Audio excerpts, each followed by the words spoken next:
Jornal Rio Doce de hoje estamos recebendo a presença de Elane Benevides, que é psicopedagoga e também neuropsicopedagoga. Elane, boa noite. Boa noite. Bom, Elane, inicialmente eu gostaria que você explicasse um pouquinho pra gente como que os valores e os comportamentos dos pais influenciam na criação dos filhos. Bom, a gente sabe que a criança é como se fosse uma esponja, ela absorve todo tipo de informação, seja positiva ou seja negativa. Então, se ela recebe uma carga muito boa de valores, de coisas boas, ela vai reproduzir isso. Ao passo que se ela também recebe uma carga negativa, uma sobrecarga muito grande de agressões, de xingamentos, de coisas que são ruins, que são negativas, ela vai reproduzir isso para as outras pessoas com as quais ela convive, mesmo sendo crianças. Já viu aquela historinha assim que fala assim, a criança desde pequenininha na creche batia demais, porque às vezes a vivência que ela tem em casa é de apanhar muito, de sofrer muita agressão, então ela reproduz isso automaticamente. Então, quando a gente fala assim da importância do papel da família na criação dos filhos, é nesse sentido. Tudo que é bom eles vão absorver, tudo que é ruim também.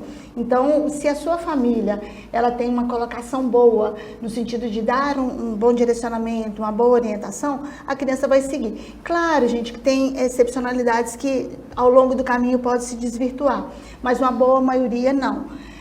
E ao passo que se essa questão familiar é algo agressivo, maçante, a criança não tem, né, um bom desenvolvimento. Eu digo criança, porque a gente está falando dos pequenininhos, mas isso vai se passando, se perpetuando. Criança, adolescente, jovens e aí até para a fase adulta. Pais reproduzindo com os filhos aquilo que eles vivenciaram de negativo na sua época de infância. A gente tem acompanhado, né, na mídia uma situação um pouquinho polêmica, que é o caso da Larissa Manoela. Sim. Com os pais dela, né? Que ela atingiu a maioridade e começou ali a questionar a administração do dinheiro dela. Sim. De que forma que essa busca dos filhos por independência, né, independência financeira também, pode ali afetar o relacionamento com os pais? Bom, toda questão que envolve dinheiro, ela já é polêmica, né? Pode ver que em divisões de bens, em parcelas que tem que ver, que tem várias pessoas interessadas, sempre dá problema e às vezes precisa até ter uma intervenção via judicial.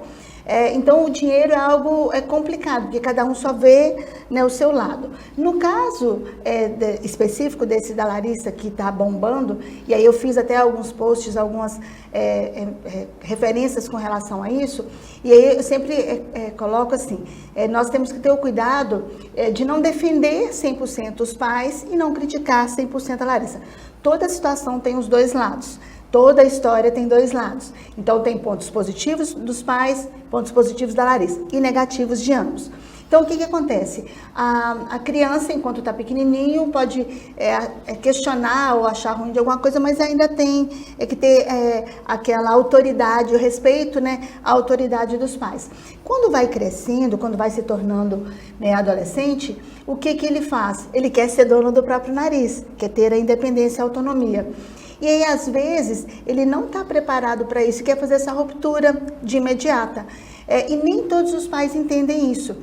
Você estar ao lado do seu filho, ajudando na caminhada, ajudando no seu desenvolvimento, no crescimento, não quer dizer que você tenha que tolir, podar o desenvolvimento dele. Ou é só você que manda e ele obedece. Eu já vi várias situações em que os pais aprendem muito mais com os filhos. Eu sou prova disso. Muita coisa que eu sei hoje, eu aprendi conversando com os meus filhos. Então, para ter uma visão de como que é a geração, as coisas mudam, o tempo muda. E aí a gente tem que estar, enquanto pai, enquanto mãe, enquanto responsável legal, tem que estar aberto para isso. Então, essa ruptura da Larissa com os pais, nada mais foi do que ela ver assim, poxa, não está um direcionamento do jeito que eu faria, do jeito que eu gostaria, então eu vou tentar conduzir de uma outra maneira. Foi um pouco mais drástica, de novo, porque envolve várias outras situações, foi, mas se tivessem conversado antes, tivessem acordado várias situações antes, talvez não teria chegado no ponto que chegou. Então, o conselho que eu dou para os pais se tem que fazer essa gestão financeira, que isso seja o mais claro possível, que tenha conversa, que seja um comum acordo entre as partes para evitar esse problema, já que o dinheiro é algo tão complicado de se mexer. Você citou, né, a questão de que é bom conversar com os filhos e tudo mais.